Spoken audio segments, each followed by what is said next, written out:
Hi, my name is Mark Vina of Moor Insights and Strategy. Welcome to the SmartTechCheck podcast, where we cover all topics that are smart home, home automation, home security, and console gaming related.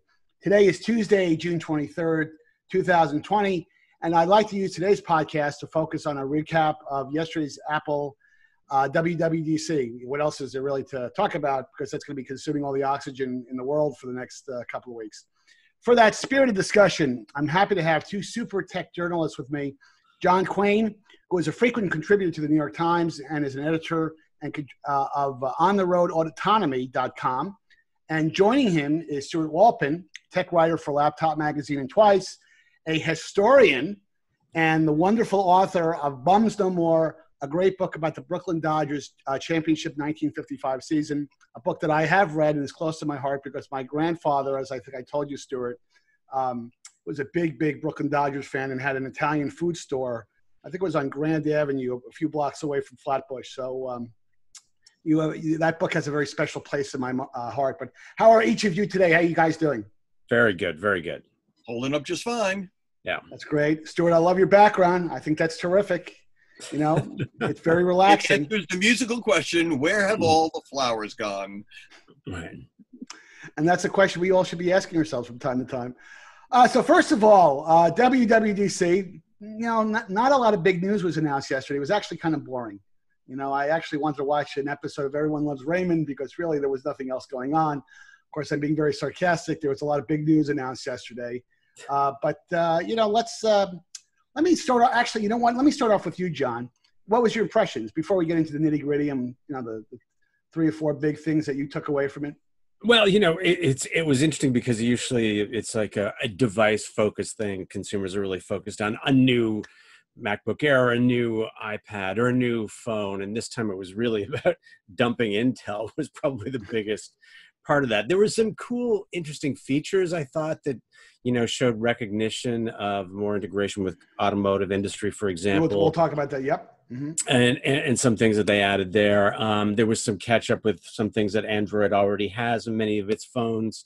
So there was sort of filling in some gaps there with Translate and stuff. But the Intel, switching the processor, that's a big deal.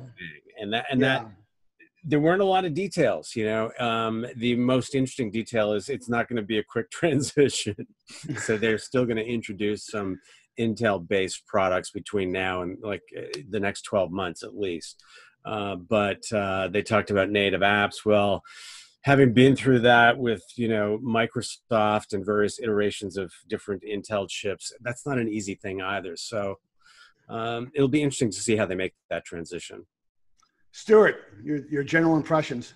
Well, it was a rather schizophrenic event as far as I'm concerned, because all the preview stuff that we saw was talking about how that they were going to dump Intel, but that's an incredibly inside baseball thing for consumers who have no idea what's inside these computers. They only want to know that they operate.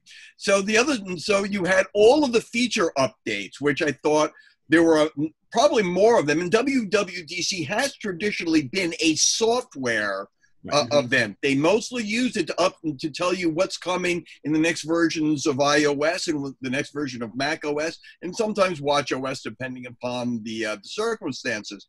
So it was this very schizophrenic thing to me where they were telling consumers, here are some really cool features that you're going to get in the next update of iOS. And I think there were a couple of major things in there. They did what I would call solving first world problems.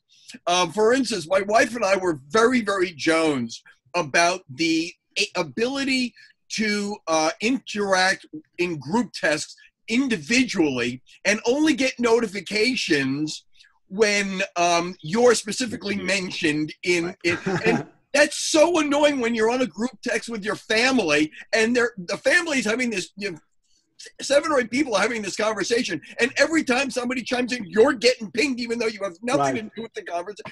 It's not a big thing, totally first world problem, but I think a lot of people who do group tests are going to be very thankful for that little It's funny. thing. It's funny because I've got a member of my family, a relative, that every time I do a group text to the entire family and there's a joke or it's something that everybody else is chiming in and he's not chiming in, he'll say a message very tersely in uppercase text, please remove me from this chain. Right. You know, and you feel crappy after that. You feel, oh, I think I destroyed this person's day. Right, exactly. And so I agree. That's a feature that could change the world, John. It was this tiny little thing that's in there, but I have this feeling that this will resonate with a lot of people who are constantly finding themselves on these big group texts who don't really want to be in the group text and yet don't want to insult anybody by telling me what your cousin did. But John, you know what I will, John, what I'll say to you, and I'll say you, Stewart, to address the comment you just made. In all fairness to Apple, you know, WWDC, true, it's a developer conference. It's not really aimed for end users. Right. It's gotten this folklore over the last 5 years where the entire world stops, you know, and it's reported on the mainstream news, not just online, but on news broadcasts during the day. It's happened for the last, probably since the iPhone got announced. And, you know, it's got to be tough for Apple because they really are trying to speak to the developers. They're trying to set the roadmap. Here's what the new operating systems are going to look like. And we'll get into that in a second. But, you know, my mother called me. My mother, in the middle of the thing, called me and says, Mark, you're telling me that my Apple Watch is going to help me wash my hands and tell me when I wash my... Now, believe it or not, I think that's actually a pretty interesting feature.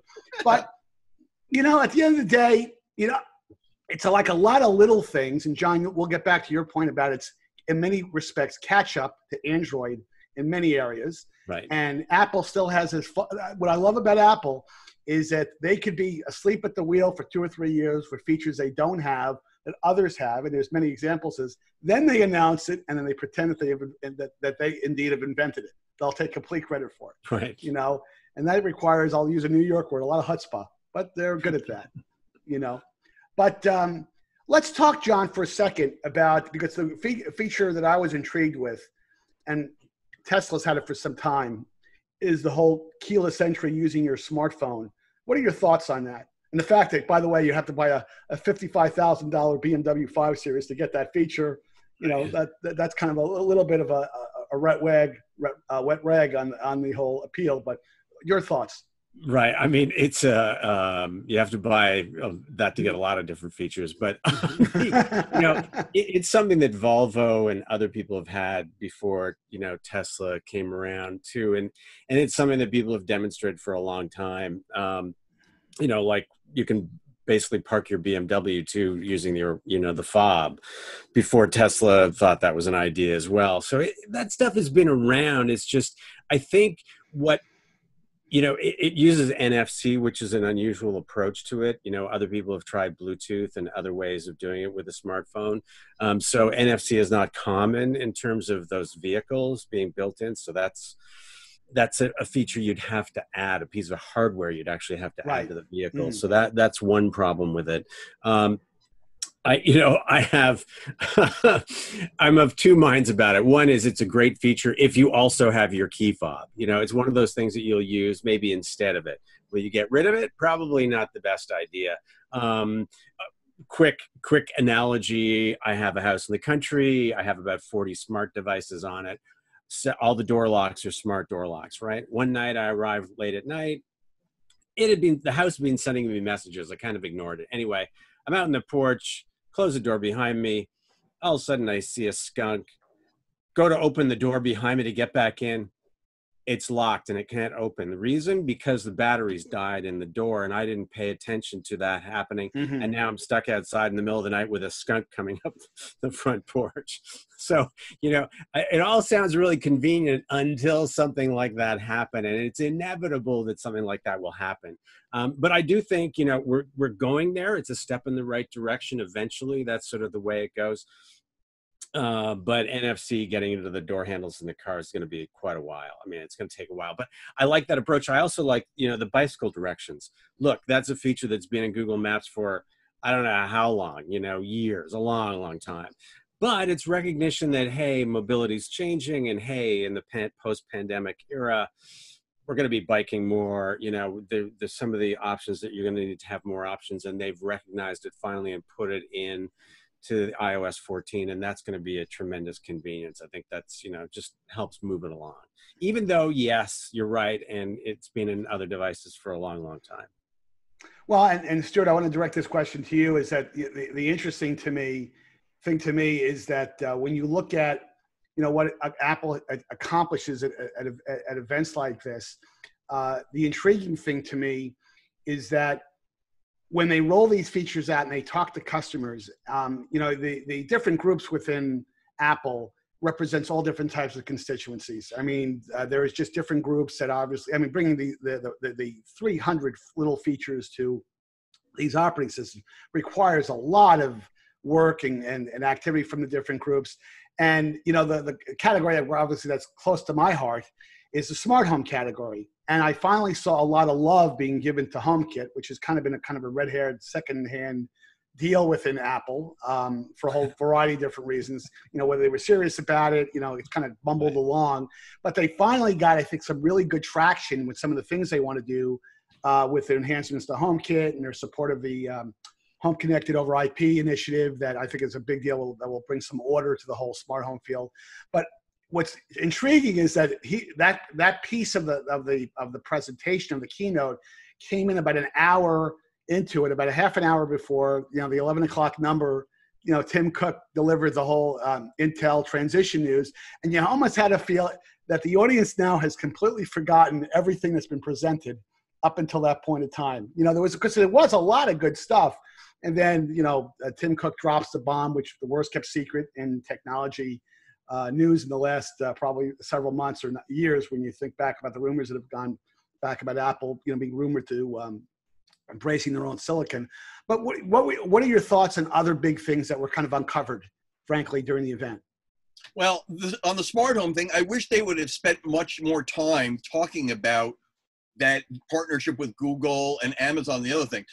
The problem that Apple has had is that they are way behind on the smart home. Smart home really does rely on a very large, not only a large ecosystem, but a large distribution ecosystem. So you could go to almost any electronics or mass merchant in the United States and find Amazon-related products and Google-related products, but not Apple, because Apple's restricted either to the Apple in-store stores in Best Buy or a couple of other places and their own stores. So Apple is, and the HomePod was not only late to the game in terms of smart speakers, but was missing a lot of key features. Not ready for prime time. Not ready for prime time yet. So the fact that they're partnering with Amazon and Google is more to Apple's benefit than it is to Amazon and Google's. That's the first thing.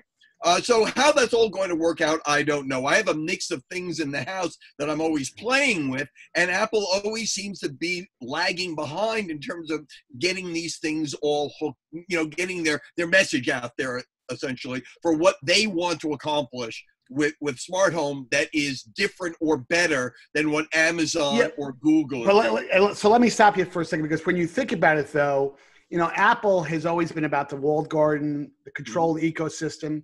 And in many ways, the smart home the smart home world runs counter to the way Apple typically operates. Apple wants to control every device. And their defense would be, we want to optimize the experience. We can only do that if we control every piece of hardware. Amazon has actually been trying to do that also to a lesser, not to the extent that Apple is, but obviously Google is the wide open part.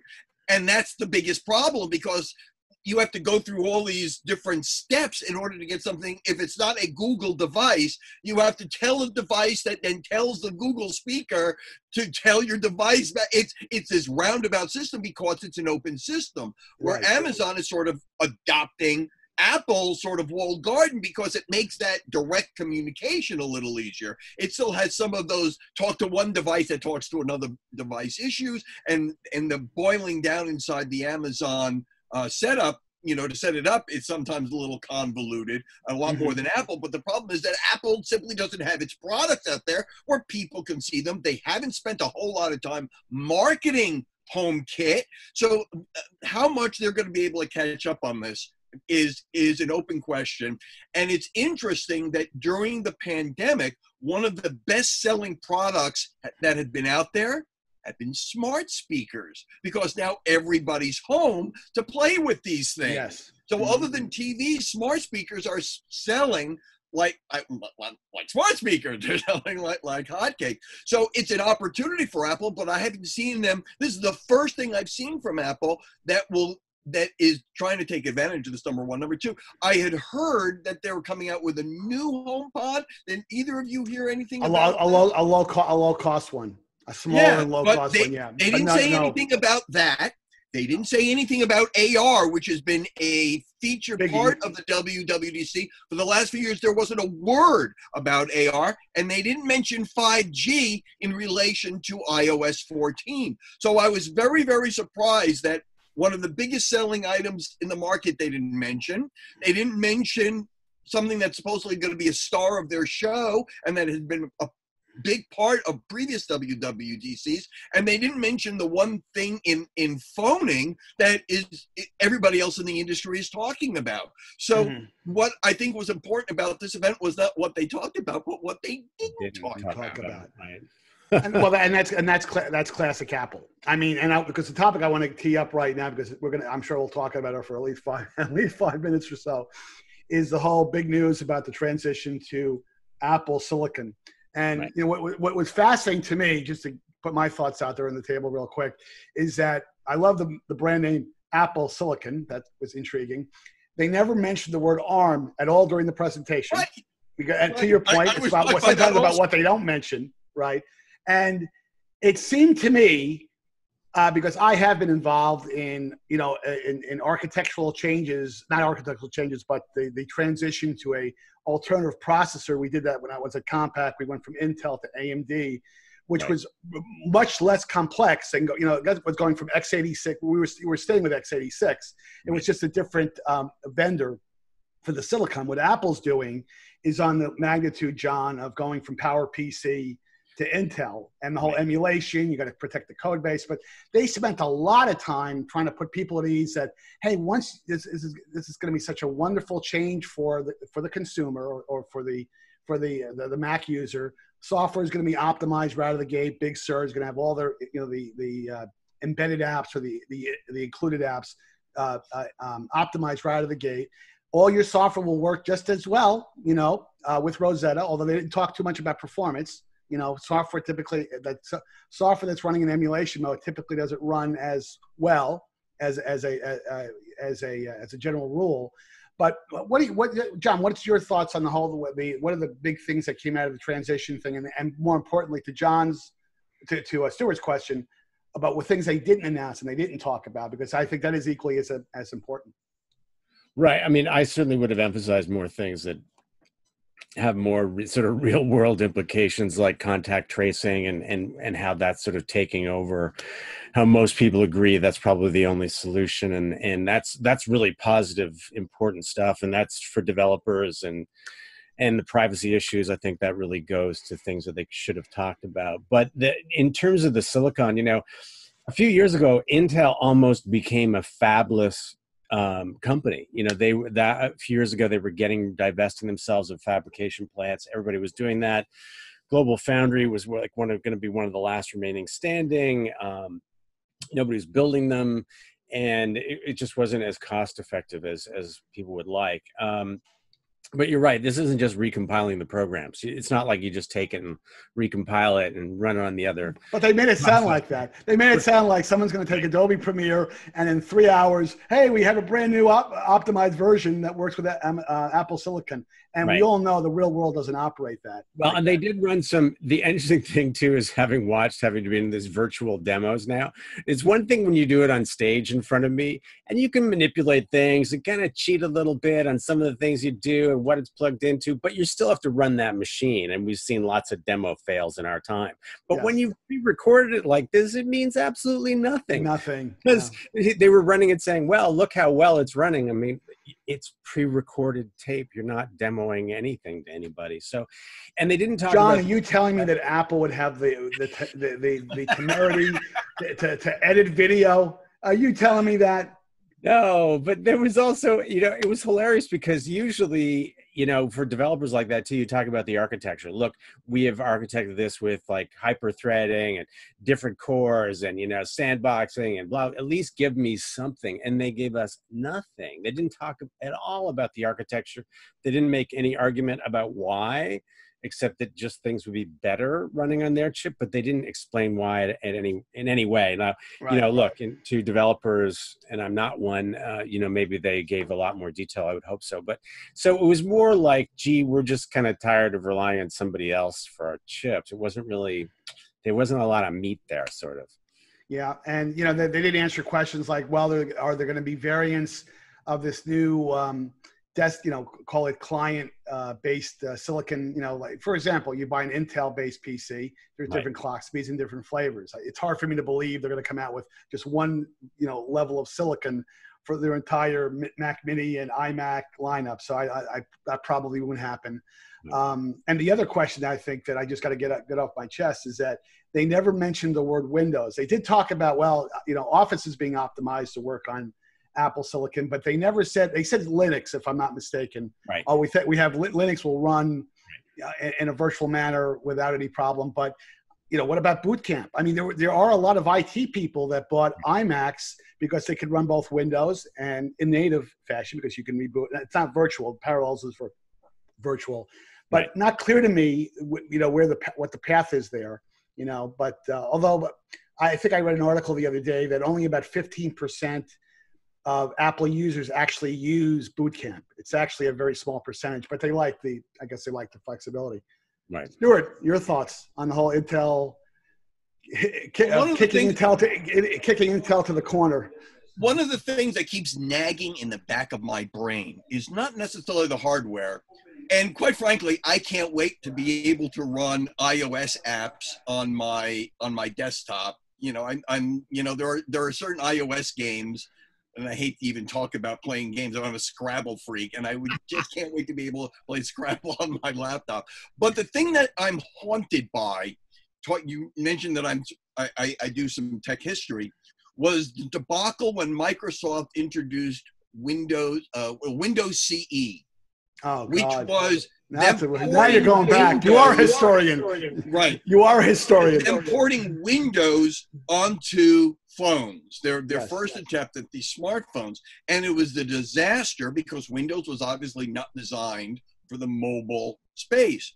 And so I'm haunted that Apple is going to try to combine Mac OS and iOS and create a singular or closest. In other words, what they did with iOS, they made an iPad version of iOS.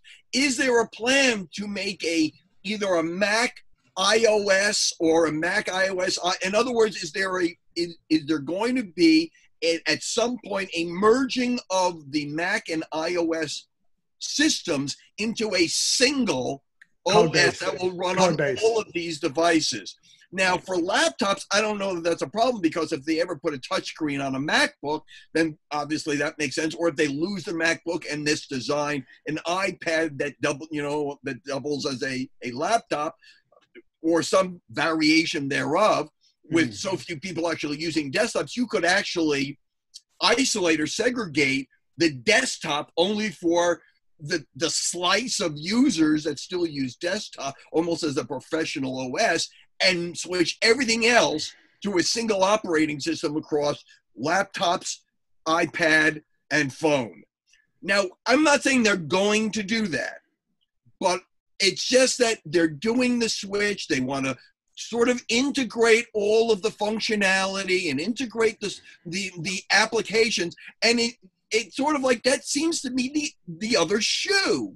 Right. That they would simply combine them all with the consumer. Stewart, I agree with it. I think iOS, and I call it iOS/iPad OS and Mac OS, they're on a collision course. Right. I think that that collision course may not happen for 3-4 years. Right. But I think when you think about it from an operational standpoint, because you got to remember there are disparate teams working on the different operating systems at Apple. The resource operational efficiency they would gain by bringing that code base together, at an end game is enormous. I mean, so I agree with you.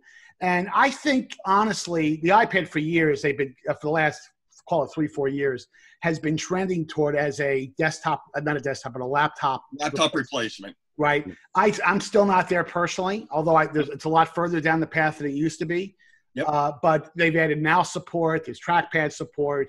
There's now multi-window support. I mean, there's a lot of things about iPad OS now that if I was on a desert island with a solar charger, I could probably live with my iPad for some time to write my memoirs.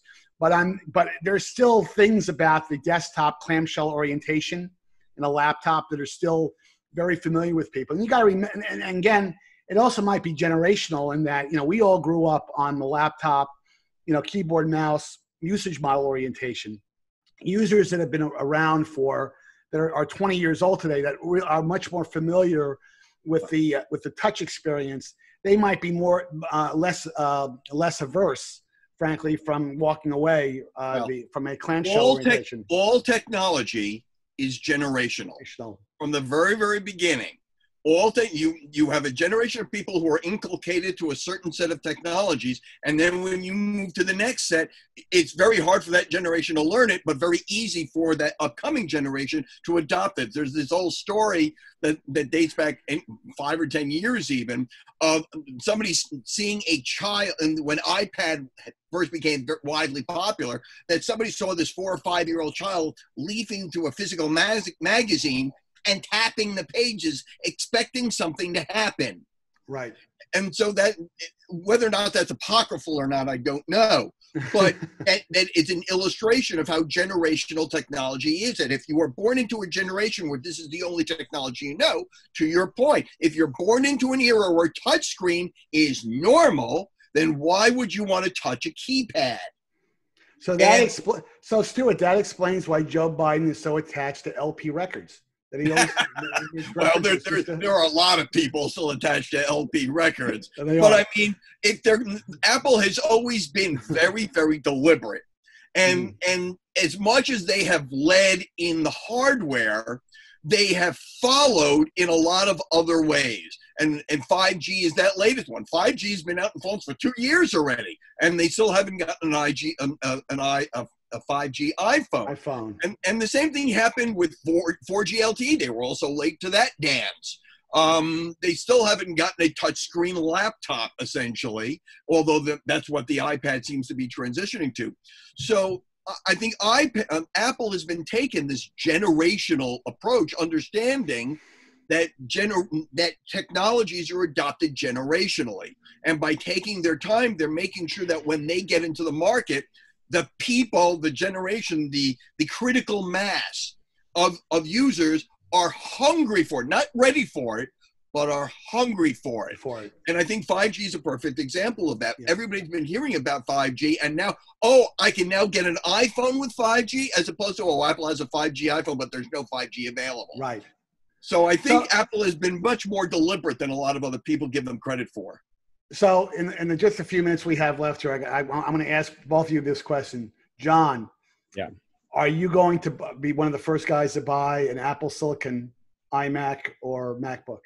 Or are you going to wait 6 months to see if all the kinks are worked out? Probably not. The thing interesting about hardware was, Stewart's right. Initially in this business, we were so oriented to the hardware. Every upgrade, every x86 chip that went, we needed more and more and more and more and more. Mm-hmm. That's not the case anymore. It's really not the case that you need a faster laptop. It's rare, maybe, if you're doing a lot of video editing and stuff. And actually, even for video editing now, they're pretty much, it's not bad. Yeah. So, the demonstrations of Photoshop and the things that they tried to cite in the demonstration were like, yeah, but you know what? It's pretty fast. But to that point, though, you can really credit Apple for that, because up until the iPhone was announced back in 2007, which seems like a million years ago, no one really, people did care about clock speeds. I mean, you were just kind of trained. Right. Microsoft comes out a new operating system. It's generally more bloated. I mean, I need more CPU horsepower to run it properly. And for probably now a decade, when you go out and buy a smartphone or a tablet, you could care less. I mean, you do care. I mean, if Apple was on this call, they would say, the latest silicon we have in our iPhone is the greatest thing of all time, and I concede that, because they have made tremendous progress in the performance, the battery management, et cetera, et cetera. So I give them credit for all of that.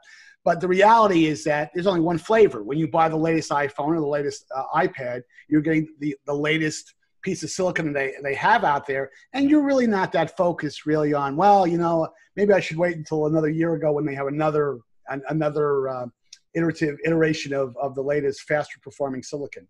No, so I think you're right about that. The question will be is does that behavior translate into people who are buying MacBooks and desktops who have been trained for 35 years by Intel? Hey, you got to get the fastest CPU out there, and clock speed is important, et cetera, et cetera. And I don't know. I don't know if I can predict how consumers are going to react. I don't think that's a thing anymore. The thing that people complain about is storage space. Why the heck am I limited on this device to only this much? They say, well, we'll give you like half a terabyte. I need 4 terabytes. Most people, that's not enough, right? So we're not really whining about the speed anymore. It's sort of practical things like that. I do think, to Stewart's point about the interface, there was some acknowledgement about voice. They're clearly making efforts to improve voice recognition in their products, and that's actually a critical thing. You'll see people, they're texting, but not really texting anymore. They're actually speaking into their phone to have it send a text. So the accuracy of that, trying to improve Siri and make Siri faster, some of these acknowledgments and stuff with the watch, where that's to me, an untapped resource, especially now when we're so focused on health issues, and you can see all these different ways in which that technology can be applied. And so I thought, I know it's only been, you're going to see more from that area, I think, in the future. I think there's a lot But more. John, you still didn't answer my question. Are you going to go out and buy? I'm afraid not. And I've got my 5G phones. I've got 3 of them here. To Stewart's point, I got 3 5G phones. I really don't see, I don't see the need for it. I mean, I do like some features of iOS 14. Is that where we're at now? I thought there's some cool things, like we mentioned. Stewart mentioned a couple of them. So yeah, if I couldn't upgrade my phone to the new iOS, then maybe that might push me to buy a new one. But not a lot grabbed me yet. Yeah. Stewart, let me flip the question to you. Would you go out? Do you have the guts to use your own personal money to buy an iMac or a MacBook with the new Apple Silicon when it rolls out? Or are you going to wait? I'm a tech reporter. I am averse to spending my own money on technology. Duly noted. Where this is concerned, that it's not a yes or no question, because I have gotten finally into the habit. It took me years to figure this out, to overbuy when I bought my computers. Yes. I used to buy only what I could afford. Now buy the minimalist, and realize within a year it was useless. It was out of gas, right? It was out of gas, right? So I went to the other way and bought the best thing that I could buy, so I could stall off having to buy a new computer for several years. So the last time, my laptop and my desktop are both from 2016, and they're both fine. I keep them. I'm a serial updater, so they're always up to date. I've had several things replaced by Apple for nothing, because they always seem to be under warranty somehow. So when those come out, the performance won't mean anything. As in all technology, people will upgrade when you make it more convenient. Convenience has always been the number one, by a wide margin, reason for people to buy something new. And if they can make that convenience compelling enough, either for a desktop or a laptop, depending upon what condition my current rigs are in, I may very well buy one. But it would have to be a compelling case, and my current equipment would have to be coughing up blood. Now, I have one other thing I would like to raise, because I know the time is growing short, and one thing that we discuss. Since we are all in technology, I'm going to guess that a lot of us are also science fiction fans. And one of the things that I was most excited about at that announcement was Foundation. I'm a huge Isaac Asimov fan, and they've been trying to make the Foundation series into television or a movie for decades. And to finally see actual clips, they looked a little over the top to me, quite frankly, a little less concentrated on story and a little more on special effects. But I'm hoping, considering his daughter is one of the exec producers, that they're going to do a good job at producing this series. Because sci-fi fans, this is one of the most famous series and has been a huge influence, by the way, on science fiction in general. And the fact that they haven't gotten around to this yet, a lot of science fiction fans, I think, are very excited about seeing Foundation. No, I'm a big sci-fi guy myself, and that one series that they've done about the alternative moon landing history series, and I forget the name. For All Mankind. For All Mankind is absolutely very well done. And if you're a history buff too, because they change different historical events based on based on certain things that happen. It's just a great watch. But I think we're going to have to wrap it up. But this is a terrific conversation, guys. Really, thanks for your time. Really appreciate it.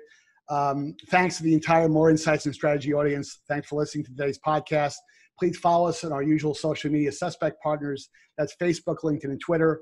And until next time, have a great week.